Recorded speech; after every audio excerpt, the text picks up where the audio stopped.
So we've got a lot of awards to give out and people to recognize, and Dana Curdy is going to start the process of that. Dan's been our awards MC for well over 20 years. He also used to manage the exhibits. There's a long thing here about Dan. He was past chair. He used to be with the state of Pennsylvania. Went to his first conference in 1982, which was a national conference in Madison, Wisconsin, which I thought was held in a bar, wasn't it? I think so. Yeah, okay. I always thought Dan was just this guy that showed up and hung out, but he's got this long list of things he's done. I did run into him at the JFO in New York City after Sandy, so he can't get away. He's a real oldie but goodie, and he's going to take over the program for a bit. You want this or you want that? I want this. Thank you, Bill. Can you hear me? Okay, great. As you can see, there are two podiums up here. We're doing something a little different this year. We have a co-MC for this, Allison Harden. Allison, would you please come up? Now, I'll introduce her. Allison was a former co-chair of the Coastal Committee. She's been a CFM since 2003. She teaches coastal resilience and flood risk reduction for the NDPTC. What are you doing? How you doing? I'm not upstaging you at all. Go ahead. She wants me to stress that she's not a comedian. She's just an improviser. I don't know what you're doing next. Okay, thank you.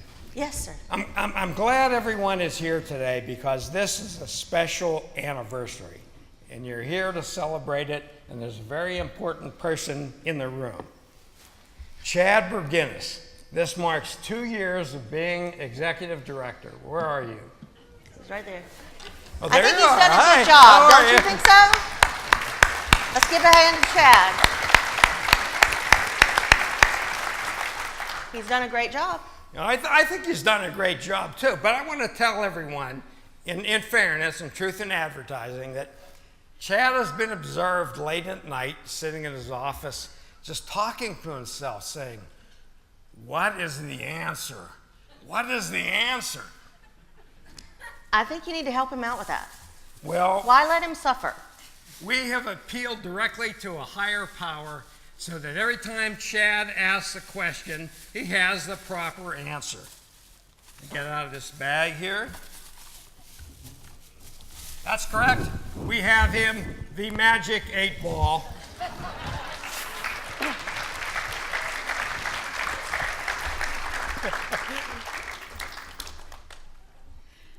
Yes, you can do it next year. Okay.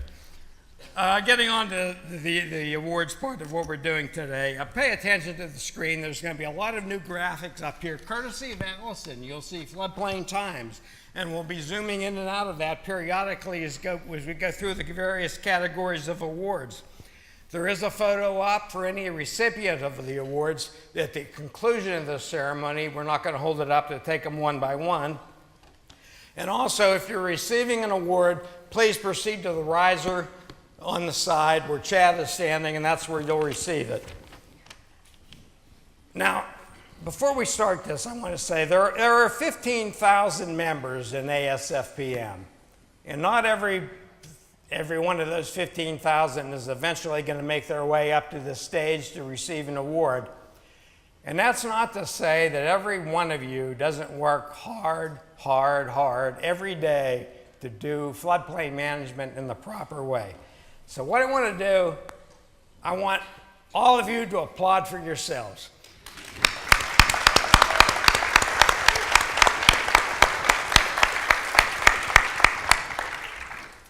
This year, as in past years, the National Award Selection Committee was in charge of reviewing the nominations and developing the criteria and procedures and making recommendations for the awards.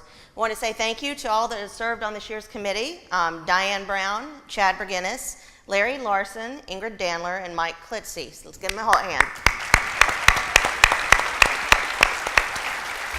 We also have a team of folks that select the awards for state and local awards. Mike Klitze, Bill Trackmus, Mike Parker, Bill Tingle, and Greg Main. Let's give them a hand as well.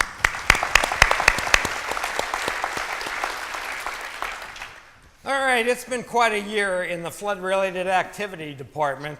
Climate change has been ever present. We passed the 100th anniversary of the great 1913 flood in Indiana. It's the 50th anniversary of Florida's Hurricane Dora. It's the first anniversary of New England's Superstorm Sandy. There was flooding in Colorado. There was ice and snowstorms jamming up rivers in the east. The Gilbert White Memorial even got airtime on CNN as a result of flooding.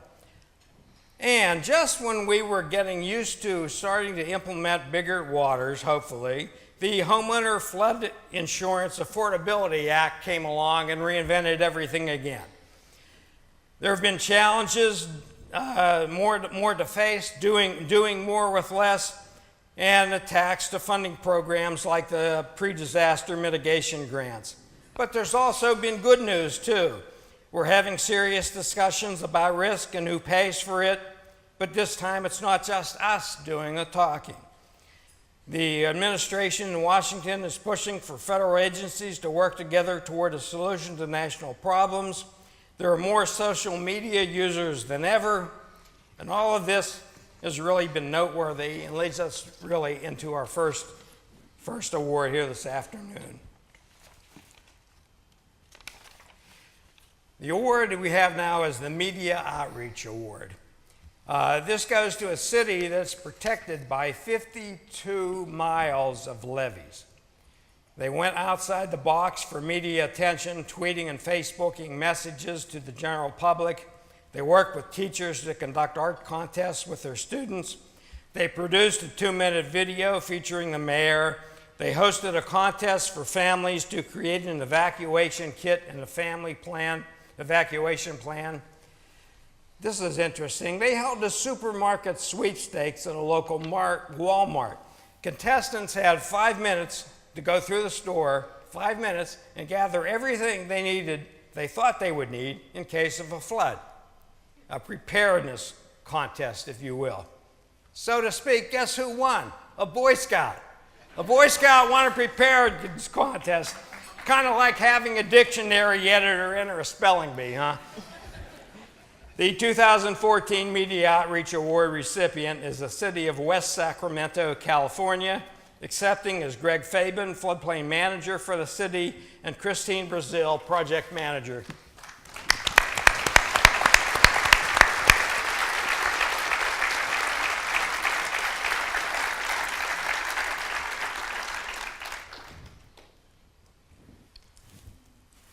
Okay. Next is the Jack Schaefer Floodproofing Award. No one gets to be a CFM without learning a little bit about floodproofing. Some of them even specialize in floodproofing. And then there are those that win the Schaefer Award for excellence in floodproofing. The Schaefer Award this year is presented to a person who is very comfortable behind the microphone. Promoting floodproofing is a goal of the Schaefer Award, and this year's recipient does that from the ground up.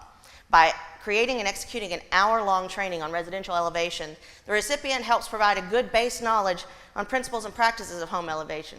And I've seen this hour-long program, and there's not a sleepy eye in the place. He's wonderful.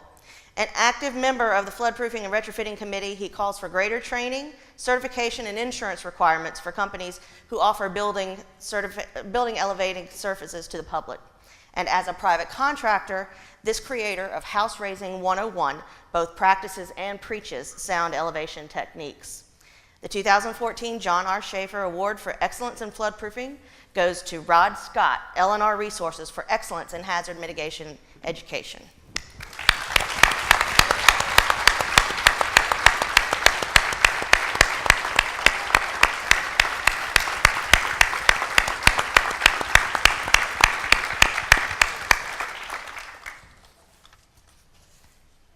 Okay, moving along. Our next category of award is the Larry R. Johnson Local Floodplain Manager of the Year. That's quite a title, almost longer than your Twitter limit, but really it doesn't diminish the importance of the award because it's our local floodplain manager Rockstar Award.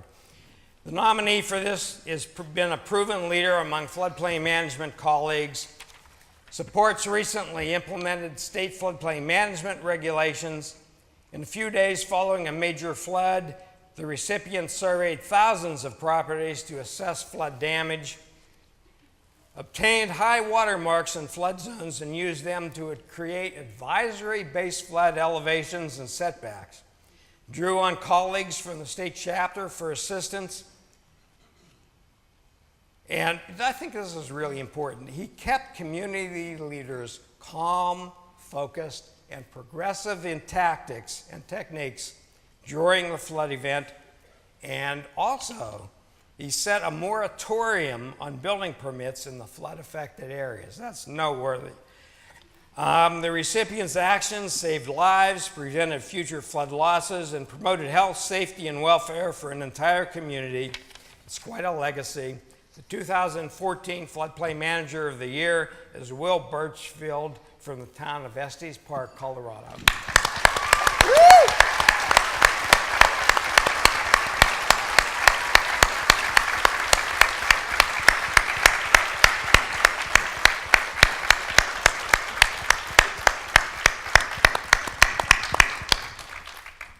There are over 8,500 CFMs in the ASFPM, and in part of it, it's due to folks who have won the next award, the John Ivey Certification Excellence Award.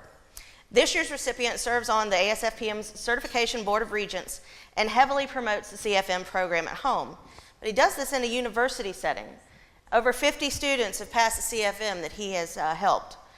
He teaches total immersion floodplain management and study away courses. You can read that as road trip. That may take you to the depths of a cave or to the dry flats of the desert.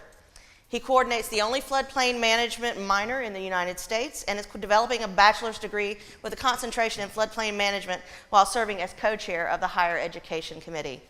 If you've never seen his low-budget hydrology example he does with the 2-liter bottles and the tape, or if you've never seen his students using manila folders to craft weight-bearing bridges out of the manila folders, then you're really missing out on seeing a lesson in teaching simply and elegantly. The 2014 John Ivey Certification Excellence Award goes to Dr. Warren Campbell, Hall Professor of Civil Engineering at Western Kentucky University.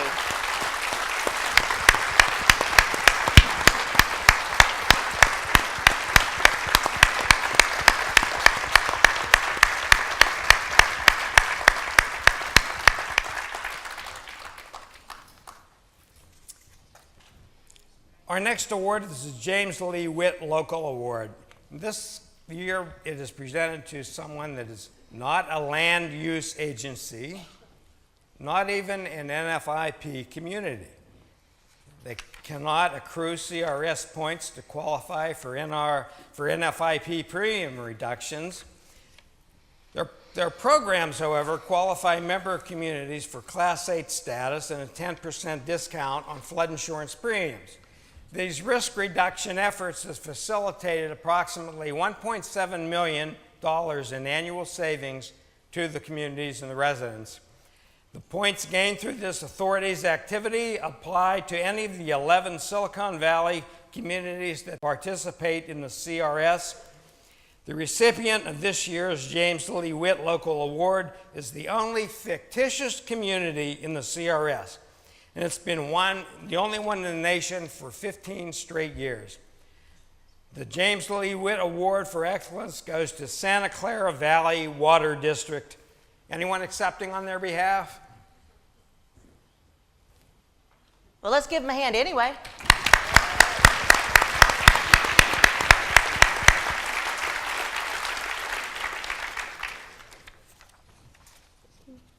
The Tom Lee State Award is our next award.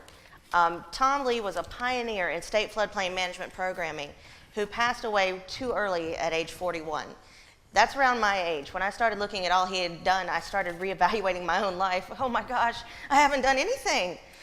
Tom Lee was fabulous. The award that bears his name celebrates state plans, projects, or programs that help elevate the profession at the state level. This state that the award goes to this year has 2 award-winning projects. First was a CRS toolkit. It was developed as a state-specific companion to the CRS Coordinator's Manual, highlighting available points in their state and giving instructions on how to apply for them. As a former CRS coordinator, I can tell you that's a big help.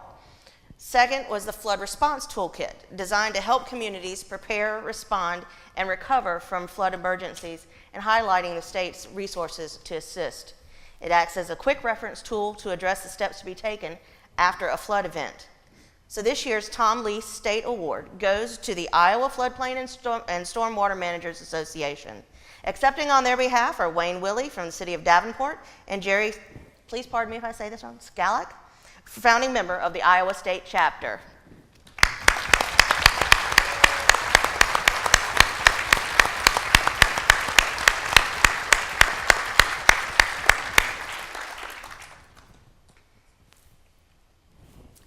Our next award is the Chapter Award for Excellence. This award is presented for an outstanding activity that is replicable by other chapters and other associations. This particular chapter, state suffered major flooding in 2013, and the association responded with a package of services and information, including establishing and deploying a disaster response team, drafting and releasing a policy paper outlining key floodplain management principles to build back safer and stronger, and hosting 2 separate 273 courses, partnering with ASFPM and their state office to provide training in areas that needed it. After the event, they organized a flood forum to capture the lessons learned and share the best practices with their communities. The Colorado Association of Stormwater and Floodplain Managers was selected as the 2014 Chapter Award recipient. Accepting on their behalf is Brian Varela, CASFM Chair.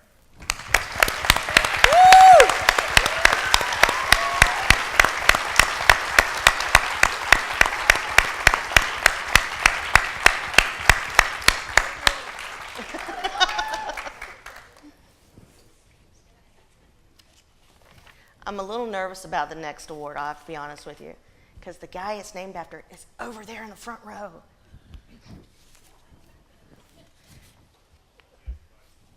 Mr. Luthane doesn't bite? This is great news for me.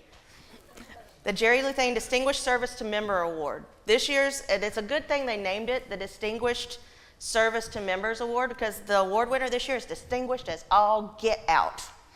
The recipient specializes in outreach and risk communication services and consults nationally on FEMA's Flood Smart marketing campaign.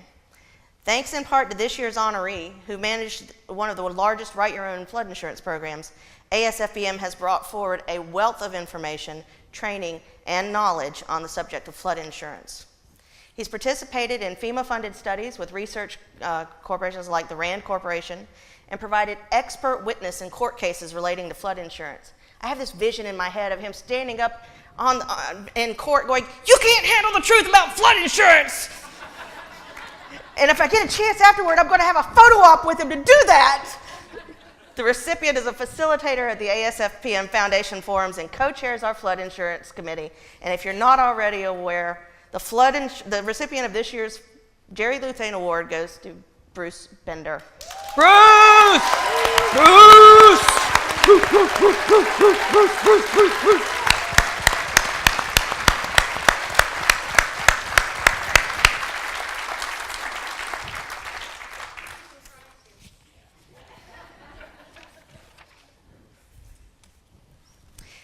The Meritorious Achievement Award this year is being given to someone who could not be with us today. So we'll go forward and tell you that Lois Forster has worked with FEMA from the NFIP for nearly 3 decades as a senior program specialist on national policy matters and is the go-to source on the history of the NFIP and FEMA. This year, we're proud to present the Meritorious Achievement Award to Lois Forster, Senior Program Specialist with FEMA in Washington, D.C. She could not be here today, so we will accept this award in her honor.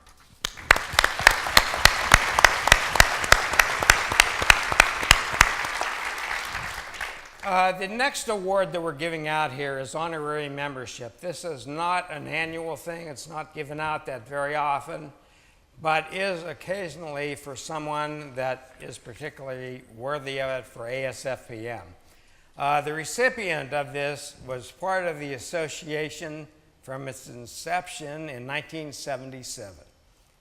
Chaired the ASFPM's Mapping and Engineering Committee, served on the original TMAC representing ASCE, was instrumental in writing reports that resulted in $1 billion in MAP mod funding, was ASFPM's first exhibit coordinator, established ASFPM's first project manager position, and retired last month as Chief of Floodplain Management in the insurance branch of FEMA in Region 10.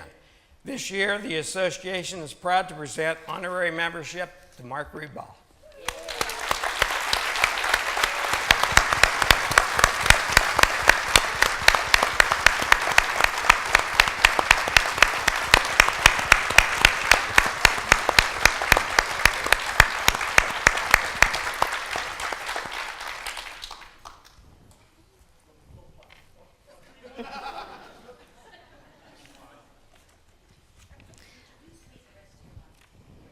And finally, another award that we don't get out often. This is our highest award, the Goddard White Award. This is named for Jim Goddard and Dr. Gilbert White, two men whose work led to the elevation of floodplain management as a profession and as a national calling as well. Our strongest congressional advocate for sound floodplain management is the Honorable Earl Blumenauer from Oregon's 3rd District. Congressman Blumenauer district includes most of Portland, Oregon, and the Willamette River. Dave, did I pronounce that right? Yes. Thank you. Congressman Blumenauer has fought hard battles for sound floodplain management that include WRDA in 2003 that would have provided the Corps with greater flexibility to consider the natural and beneficial functions of the floodplain and encouraged more non-structural flood control products. That one didn't go through. He also fought a battle for Water Protection and Reinvestment Act of 2009, which would have amended the IRS code to establish a trust fund to support investments in clean water and drinking water infrastructure. This legislation has been reintroduced in 2012. But some successfully won battles, or some key battles, include the Bunning-Bereuter-Blumenauer Flood Insurance Reform Act of 2004. Say that 3 times fast. Also known as the 2 strikes and you're out of the taxpayer pocket bill. It aimed to stop the federal government from subsidizing people to live where Mother Nature repeatedly shows that they are not wanted. The defeat by roll call vote of Senate Bill 2039 that created a backdoor way to put taxpayers on the hook for local levies by allowing them to be constructed on buyout land. Congressman Blumenauer also took to the House floor in support of better transparency on what the nation is spending on disasters and supporting hazard mitigation as it relates to the Department of Homeland Security appropriations. Additionally, Congressman Blumenauer continues to support appropriations for the pre-disaster mitigation program. Time and again, Congressman Blumenauer has demonstrated a commitment to sustainable and comprehensive floodplain and water resource management in Congress, and is truly a champion of these policy issues. So please rise and help me celebrate Congressman Blumenauer, Earl Blumenauer, U.S. House of Representatives, 3rd District, Oregon.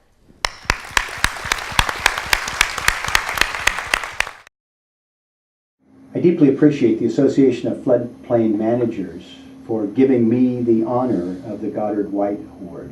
I didn't know Jim Goddard, but I had some association with Gilbert White, an outstanding human being, not just in the area of floodplain management, to be sure, but a gentleman of great accomplishment and great world vision. You do yourself an honor with an award in his name.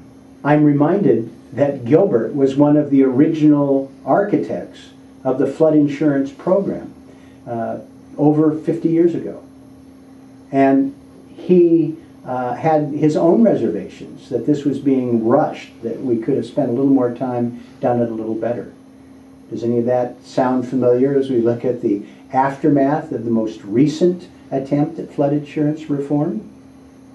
I apologize that my schedule does not allow me to join you in person today. When I came to Congress in 1996, one of the first issues I tackled was the opportunity to reform the National Flood Insurance Program. I was astounded that our policy was to pay citizens whose homes were damaged or destroyed repeatedly in flood events to rebuild in the same areas and in the same way. Our policies were encouraging citizens to remain anchored in dangerous places. And as weather disasters become more extreme, the threats to human safety and the cost of cleaning up are becoming astronomical. I was pleased when the 2004 flood insurance reauthorization contained my repetitive flood loss program.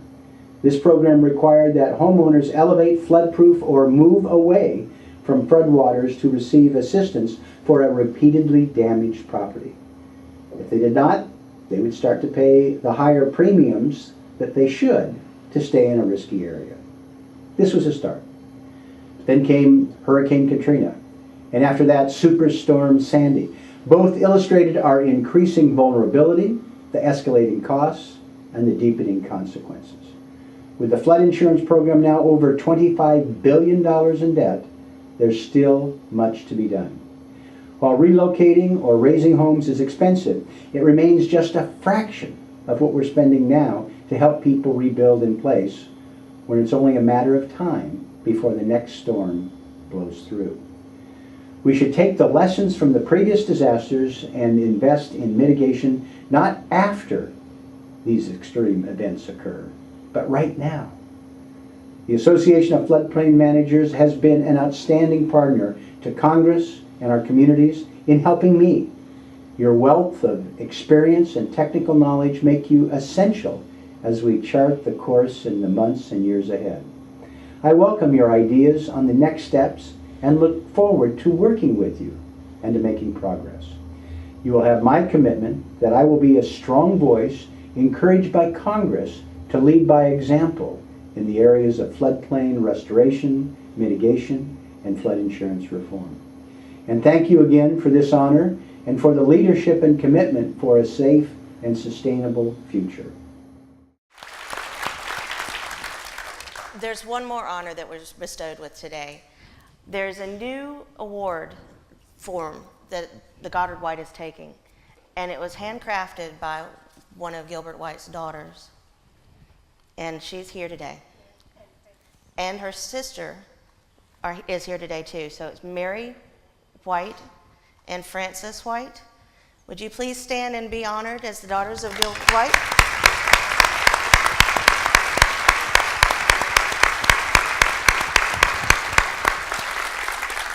Mary, not many of you may know, but Mary is a glass artist, and Mary has made a prototype and a new award for the Goddard White Award that replicates the design of the Gilbert White Memorial in Colorado.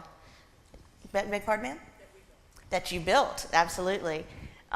It's a model and replica. Can you get it on the screen?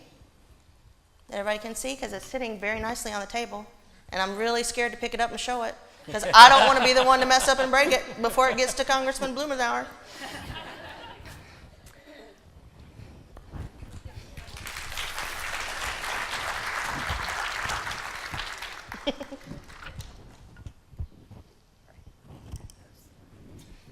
I'll let the artist handle it.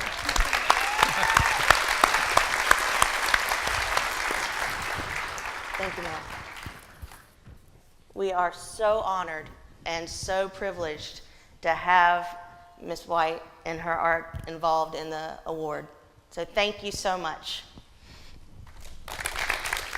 Back when I was vice chair, I had the privilege of serving with Sally McConkey, and during that process, I carefully watched everything she did so that all of the traditions that she created I can continue. One of the traditions was that she forgot to hand out one of the awards last year. So, and I just noticed that we forgot to hand out one of the awards. So hands, can you come back up, please? We do have a plaque for Norfma.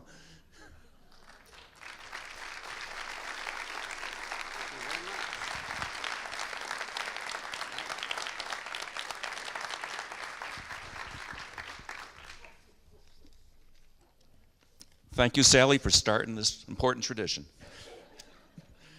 I just have a few comments from the chair, nothing much. We're nearing the end of a marathon, and I hope there's still enough coffee out there to keep you going for the rest of the day. The ASFPM board, and I've really been privileged to serve with this group of people. There's been a rapid changeover in board members. I don't have my notes with me, but I think it's 12 or 13 of the 19 board members have been on the board for a year or less at this point. One of the most important things that the board does is crafts a goals and objectives, which is the roadmap for the association and the executive office for the next year. Actually, I want to thank Terry Turner for really marshaling that process, and a number of other people that worked very hard on it. So we just passed that last Sunday at the annual board meeting. If you want to take a look at what it is, once we get the wordsmithing done, it'll be on the website at floods.org. We get involved in a lot of national issues, and there used to be a time when ASFPM would ask to be included in national discussions. Now ASFPM is asked to be included in national discussions because we're seen as an unbiased holder of important and essential information about flood risk reduction. So as part of that, we become large, but even though we're large, we're very nimble. So Chad Berginis, really when he took over as executive director 2 years ago, he really hit the ground running. Larry is still out helping.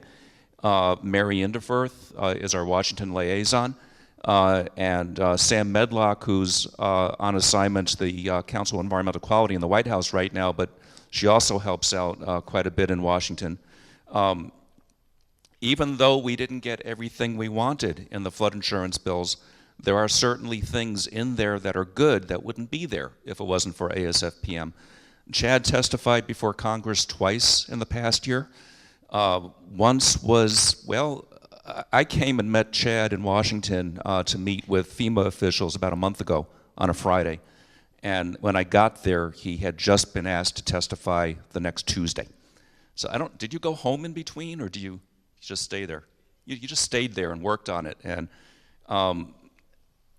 we're able to do that sort of thing and get your voices heard. So we're an incredible influence, and we're pushing hard on mapping issues. We're pushing hard on mitigation issues. We're working with EPA on the waters of the U.S. definitions and a lot of other things going on. One of the things that got done a year ago was the publication of the Flood Mapping for the Nation report. And that got done with a lot of your help, a lot of information and data that came from the states and the localities, and the ASFPM headquarters put it together, and concluded that we have a national unmet need for flood mapping of somewhere between $4.5 and $7.5 billion. That's just to catch up. We have an annual maintenance need once we've done that of somewhere between 116 and $275 million. So where FEMA is right now with allocations for mapping, we're not even keeping pace. We're falling behind. And that's something that will continue to be promoted through the board and through your executive office leadership. I want to talk about chapters. We've got, 35 now? 35 chapters. We don't have any new ones this year, but if you look at a map of the U.S. on the website, I didn't queue them, so they don't have that map to put up. Almost every state in the nation has a chapter representing them. And I've had the privilege to go out and meet with a few chapters. And one thing that really strikes me, and I'm still very active with my own chapter in New York, is that there's a symbiotic relationship between ASFPM and the state chapters, which is that ASFPM can serve as the support for the state chapters of helping you with issues that are upcoming or ongoing. But the state chapters represent the practitioners in the field. So while we're your support, if you're active with your state chapter, you're our practitioners, and you're the folks that need to bring to the ASFPM the issues that concern you on the local level, and also the feedback on how national policy affects you on the local level. One of the big things that will be going on in the next year is the rewriting of the National Flood Policies and Programs and Review. That is a publication that states our position of where not necessarily the federal agencies, but the nation as a whole should be in terms of flood risk reduction and maintaining the natural functions of floodplains. There'll be a process going on. It's going to be very rapid, and the board of directors will be reviewing that next February and passing the new document. And finally, I want to mention something about the finances of the association. One of the most important and maybe least interesting, I think it's interesting, but I don't know if anyone else does, roles that the board has is to pass an annual budget for the association. I remember in 2000, in 1984, when Walter Mondale got the Democratic nomination for president, he made a speech, and he said that, "I'm going to tell you that I'm raising your taxes. The other candidate will raise your taxes, but he's not going to tell you." And it turned out that that wasn't the best campaign slogan, but it was honest. And ASFPM, fortunately, we've got good reserves, but we've also grown. We've had to grow to serve your needs, but we've also gone into deficit spending the last few years. We have enough reserves to survive that for a while, but it's not sustainable, and we're all about sustainability. So we have taken some steps, and you are going to see some of your fees go up a bit. I'll be honest about that. We promised it won't hurt too much, but our goal is that about a year from now, we'll have an actual balanced budget. So that's really what I want to talk about in terms of Board of Directors perspective. And let's see, I already mentioned the board members to gather over there, and I want to bring up Chad Ross.